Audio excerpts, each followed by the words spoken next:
Hello दोस्तों, स्वागत है आपका YouTube चैनल देसी कहानी स्टार पर। श्रोताओं, आज इस वीडियो में हम आपको महाभारत की बहुत ही रोचक और अनसुनी कहानी प्रस्तुत कर रहे हैं। कहानी का मुख्य टाइटल यह है कि राजा परीक्षित के पुत्र जन्मेजय वेद व्यास जी से कहते हैं कि महाभारत का युद्ध तो हुआ ही नहीं था। ये जो घटनाएं मैं सुन रहा हूँ ये सब झूठी हैं। इतने बड़े बड़े योद्धा आप जो मुझे बता रहे हो, ऐसा तो मैंने कभी सपने में ही नहीं सोचा। ऐसा तो हो ही नहीं सकता। वेद व्यास जी से कहते हैं जन्मेजय जो राजा परीक्षित के पुत्र थे, वो अपने बाबा अभिमन्यु और उनके पिता अर्जुन की वीरता पर शक करने लगते हैं कि इतने बड़े योद्धा पृथ्वी पर हो ही नहीं सकते।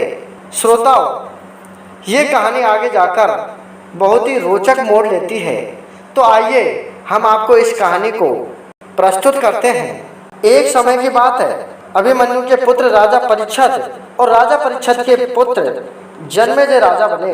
एक दिन जन्मेजय वेद व्यास जी के पास बैठे हुए थे। बातों ही बातों में वेद व्यास जी से उनकी कुछ नाराजगी हो गई और जन्मेजय वेद व्यास जी से कहने लगे कि हे वेद व्यास जी, जहाँ पर आप समर्थ थे, भगवान श्री कृष्ण थे, भीष्म पितामह, गुरु द्रोणाचार्य, कुलगुरु कृपाचार्य जी थे और धर्मराज युधिष्ठिर जैसे महान लोग उपस्थित थे, फिर भी आप महाभारत के युद्ध को होने से नहीं रोक पाए और देखते देखते अपार जनधन की हानि हो गई। ये सब झूठ है। यदि मैं उस वक्त रहा होता तो अपने पुरुषार्थ से इस विनाश को होने से बचा लेता। अहंकार से भरे जन्मेजय के शब्द को सुनकर के व्यास जी शांत रहे और उन्होंने कहा कि हे पुत्र, अपने पूर्वजों की क्षमता पर शंका ना करो। यह विधि का विधान है और विधि द्वारा निश्चित था, जो बदला नहीं जा सकता। यदि ऐसा हो सकता था तो श्री कृष्ण में ही इतनी क्षमता थी कि वो युद्ध को रोक सकते थे।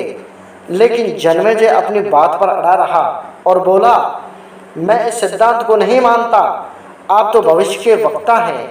मेरे जीवन की होने वाली किसी होने या अनहोनी को बताइए, मैं उसे रोककर प्रमाणित कर दूंगा कि विधि का विधान निश्चित नहीं होता। वेद व्यास जी ने कहा, पुत्र, यदि तू चाहता है तो सुन। कुछ वर्ष बाद तू काले घोड़े पर बैठकर शिकार करने जाएगा और दक्षिण दिशा में समुद्र के तट पर पहुंचेगा। वहां तुम्हें एक सुंदर स्त्री मिलेगी जिसे तू महलों में लाएगा और उससे विवाह करेगा।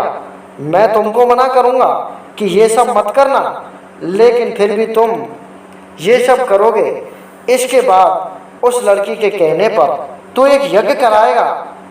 मैं तुमको आज ही चेतावनी दे रहा हूँ कि उस यज्ञ को तुम वृद्ध ब्राह्मणों से कराना, लेकिन वह यज्ञ तुम युवा ब्राह्मणों से कराओगे।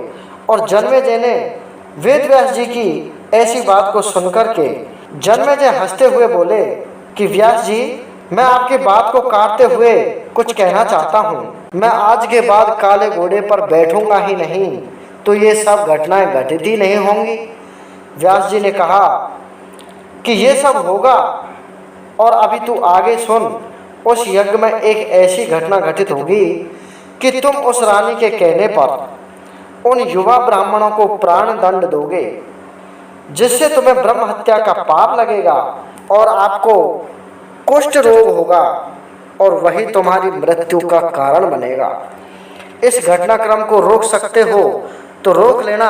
वेद व्यास जी की बात को सुनकर के जन्मेजय ने एहतियातवश शिकार पर जाना ही छोड़ दिया, परंतु जब होने का समय आया तो उसे शिकार पर जाने की बलवती इच्छा हुई। उसने सोचा कि काला घोड़ा नहीं लूंगा, मैं किसी और रंग के घोड़े पर शिकार के लिए चला जाऊंगा। लेकिन उस दिन उसे अस्तबल में काला घोड़ा ही मिला। तब उसने सोचा कि चलो कोई बात नहीं, काला घोड़ा मिला है, मैं दक्षिण दिशा में जाऊंगा ही नहीं। परंतु घोड़ा अनियंत्रित होकर दक्षिण दिशा की ओर ही गया और समुद्र तट पर पहुंच गया। वहां पर उसने एक सुंदर स्त्री को देखा और उस पर मोहित हो गया। जन्मेजय ने सोचा, इसे लेकर के मैं महल में तो जाऊंगा, लेकिन इससे विवाह नहीं करूंगा। परंतु उसे महलों में लाने के बाद उसके प्यार में पड़कर उससे विवाह भी कर लिया। फिर रानी के कहने पर जन्मेजय द्वारा बहुत बड़ा यज्ञ भी किया गया। उस यज्ञ में युवा ब्राह्मण ही रखे गए। किसी बात पर युवा ब्राह्मण रानी पर हंसने लगे। रानी उन युवा ब्राह्मणों की हंसी को देखकर क्रोधित हो गई और रानी कहने लगी कि हे राजा, ये युवा ब्राह्मण मुझे देख करके हंस रहे हैं, आप इन्हें प्राण दंड दीजिए। अपनी रानी के कहने पर जन्मेजय ने उन युवा ब्राह्मणों को प्राण दंड की सजा दे दी। प्राण दंड देते ही ब्राह्मण हत्या का पाप उस जन्मेजय को लगा और उसे कोढ़ हो गया। अब तो जन्मेजय घबरा गया और तुरंत व्यास जी के पास में पहुंचा और उनसे अपने जीवन को बचाने के लिए प्रार्थना करने लगा। वेद व्यास जी ने कहा कि एक अंतिम अवसर तेरे प्राणों को बचाने का देता हूँ।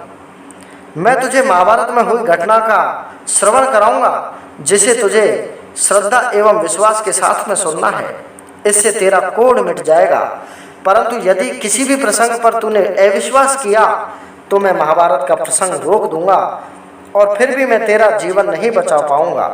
याद रखना, अब तेरे पास मात्र अंतिम अवसर है कि तुझे महाभारत की घटना पर विश्वास करना ही पड़ेगा। यदि तूने विश्वास नहीं किया तो तेरी मृत्यु निश्चित है। अब तो राजा परीक्षित के पुत्र जन्मेजय को व्यास जी की बातों पर पूर्ण विश्वास हो चुका था, इसलिए वह पूरी श्रद्धा से और विश्वास से महाभारत की कथा को सुनने लगा। व्यास जी उन्हें सुना रहे हैं और कथा आरंभ हो जाती है। जैसे ही कथा आरंभ करी और भीम के बल के प्रसंग सुनाए गए, जिनमें भीम ने हाथियों को पकड़ पकड़ करके अंतरिक्ष में उछाल दिया और वे हाथी आज भी अंतरिक्ष में घूम रहे हैं। जब जन्मेजय ने भीम की ऐसी शक्ति की वाणी सुनी तो अपने आप को रोक नहीं पाया और अपने मन में सोचने लगा कि वेद व्यास जी कितना झूठ बोल रहे हैं।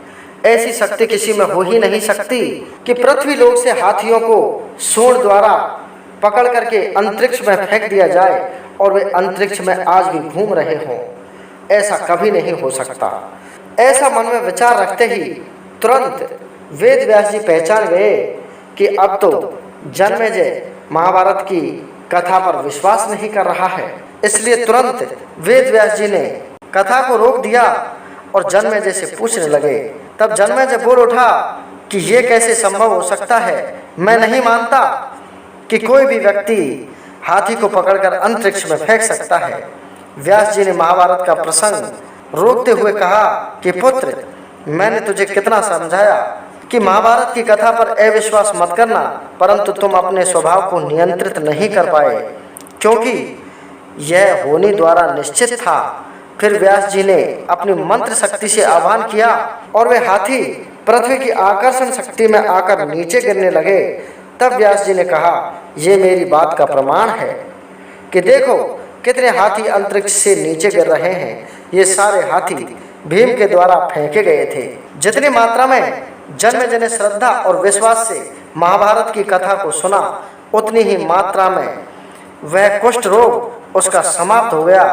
परंतु एक बिंदु सा रह गया, क्योंकि इतना ही उसने महाभारत की कथा पर विश्वास नहीं किया था और उसी थोड़े से कोढ़ की वजह से राजा जन्मेजय की मृत्यु हो गई। इसलिए हे श्रोताओं, पहले बनती हैं तकदीरें, फिर बनते हैं शरीर। कर्म हमारे हाथ में है, लेकिन उसका फल हमारे हाथ में नहीं है। गीता के 11वें अध्याय में 33वें श्लोक को पढ़ लेना। उसमें श्री कृष्ण जी कहते हैं कि हे अर्जुन, उठ खड़ा हो और अपने कार्य द्वारा यश प्राप्त कर। यह सब तो मेरे द्वारा पहले ही मारे जा चुके हैं। तू तो केवल एक आधार बना है, होने को कभी भी टाला नहीं जा सकता। लेकिन नेक कर्म व ईश्वर नाम जाप से होने के प्रभाव को कम किया जा सकता है।